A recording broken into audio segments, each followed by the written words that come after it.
People ask me what 11 days of silence feels like aboard a vessel the size of a municipal transit car. I tell them it feels like holding your breath. They nod as though they understand. They don't. The UES Cairn was not a warship. She carried no rail batteries, no point defense clusters, no strike wing folded in a bay. She was a long-range signals vessel. Cylindrical hull, asymmetric sensor array riding her spine like the ribcage of something stripped clean. And her primary weapon was the ability to listen without being heard. 231 meters of passive aperture, directional hydrophone analogs tuned for deep space low-frequency propagation, and a crew of 19 who had been selected, in part, because none of them were prone to talking when they were nervous. I was the executive officer, Lieutenant Commander Priya Vasant. I was 34 years old and I had been aboard signals vessels for 9 years, which meant I had spent a significant portion of my adult life in mandated quiet.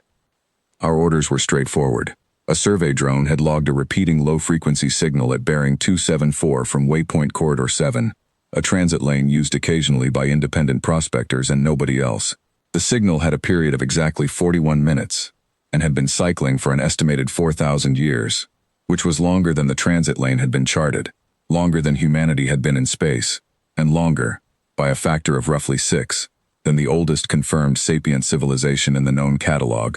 Command wanted us to find the source. Command also wanted us to go in dark, no active emissions, no distress protocols, no transmissions of any kind, because the last thing anyone wanted was to be the species that announced itself loudly to something that had been running a 4,000-year beacon. We parked the Cairn at the edge of the drift field and began listening. That was day 1. By day 4, the crew had settled into what I privately called the performance of routine. Meals at scheduled intervals. Watch rotations unchanged. Petty Officer Dahl ran his sensor calibrations at 0600 and 1800 exactly, the same as he had in the Outer Reach survey 2 years prior. Chief Mbeki kept the engineering log current. Ensign Farrow, who had never been on an extended silent operation before, was visibly containing herself. I watched her press her lips together every time she had a comment she was trained to make, and had been ordered not to. She contained herself. I noted it in my log with approval. On day 7 we began isolating the signal's origin point. The drift field was dense, a graveyard of old ice masses and shattered rock, the debris of something that had broken up a long time ago, and navigating it passively, without active scan, was slow work. We did it anyway. We turned the Cairn by fractions of a degree at a time, and let the array soak in what the field was telling us. On day 9, Dahl flagged an anomaly in the data. He wrote it on a card. We were running internal text-only communications to minimize even our own electromagnetic footprint, and brought it to the bridge. I read it. Then I stood, walked to the aft sensor station and looked at the display myself. The source of the signal was not a probe or a relay or a beacon array. It was a structure. The structure was approximately 40 kilometers in its longest axis and 20 in its widest, and it was not orbiting any body. It was simply present in the drift field, embedded among the debris as though it had grown there, or had been there so long that the field had grown around it. The surface was irregular, not smooth, not machined, not built in any sense that mapped to human construction vocabulary. It had the texture, at sensor resolution, of something biological, laminar, layered, like the inside of a shell magnified to the scale of a small moon. I wrote one word on a card and passed it back to Dahl. Continue. We held station. We listened. The signal continued its 41-minute cycle. Nothing changed about it. Same frequency, same period, same amplitude, and nothing changed about the structure. For 2 more days we sat in the dark at the edge of the drift field and breathed, and the structure sat 43 kilometers from our bow and did whatever it had been doing for 4,000 years. On day 11, something changed. The signal did not stop. What changed was that the structure, which had registered no heat signature above the ambient drift field temperature, registered 1. A point source, small, then a second, then a movement, a shape separating from the structure's surface, crossing the debris field, heading toward the Cairn at a velocity that suggested it was not in a hurry. I did not sound general quarters. I looked at Chief Mbeki. He looked at me. Neither of us spoke. I reached to the comm panel and clicked it twice, the prearranged signal for all hands to their stations, quietly, and we waited.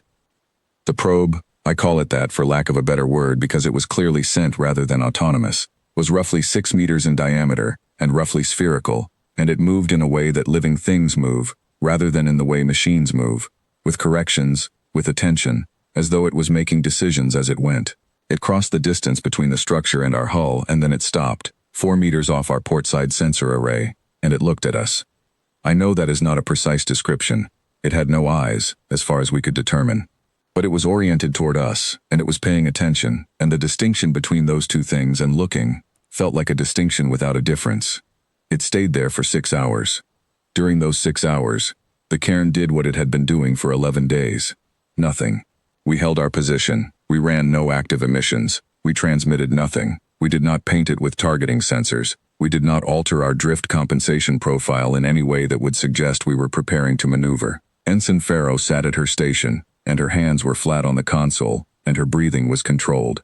Petty Officer Dahl watched his passive returns and logged them at his regular interval. Chief Mbeki kept the engineering log current. I stood on the bridge and watched the portside feed. At the end of the 6 hours, the probe moved. It crossed back across the debris field. It rejoined the structure's surface. The surface closed around it. That is the only accurate description, the way a wound closes. Then the signal stopped. Not changed. Not shifted frequency. Stopped. After 4,000 years, mid-cycle, in the 41st minute. The structure's ambient heat signature dropped back below threshold within 2 hours. By hour 4, it was reading the same as the surrounding debris. By the end of the day watch, if you had not known where to look, you could not have distinguished it from the field. We held station for another 48 hours. Nothing further happened. I filed a contact report. Still on minimal emissions, tight beam relay only, and command told us to come home. I have spent a long time thinking about what the probe was doing during those 6 hours. I have read the analysis papers. I have listened to the xenobiologists and the signals theorists and the people who study non-terrestrial cognition for a living. The most considered conclusion, arrived at by people considerably more qualified than I am, was that the hive, the entity, the collective, whatever terminology is least inadequate, catalogued first contact behaviors.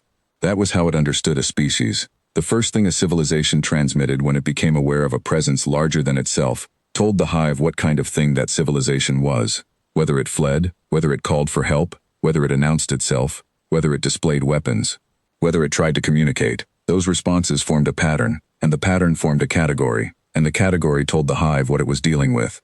We transmitted nothing. We displayed nothing. We did not flee, and we did not call for help, and we did not try to speak first. We sat in the dark and we held our position, and we breathed, and we waited for whatever came next. The papers noted, with some care, that the hive had been cataloging civilizations for an estimated 4,000 years. It had an extensive record. It had files, in whatever sense that word applies to an entity we cannot fully model, for every contact pattern it had previously encountered. It did not have a file for ours. I don't know what the hive concluded. I don't know if concluded is the right word for whatever process caused the structure to close around the probe and the signal to cease and the whole ancient thing to fold back into dormancy. I don't know if we passed a test, or failed one, or if the distinction between passing and failing means anything to an entity that has been patient for 4 millennia. What I know is that we sat still in the dark for 11 days and something that had catalogued everyone else in the galaxy looked at us for 6 hours and decided it needed to think. We made 11 knots on the transit home. The crew was very quiet. I didn't mind. My own log entry for day 11 runs to 4 lines: time, bearing, contact distance. Then, probe observed for 6 hours, no action taken. Contact withdrew. And 1 line I added later, when I was trying to be honest with myself about what I had felt on that bridge. It was the silence that surprised them.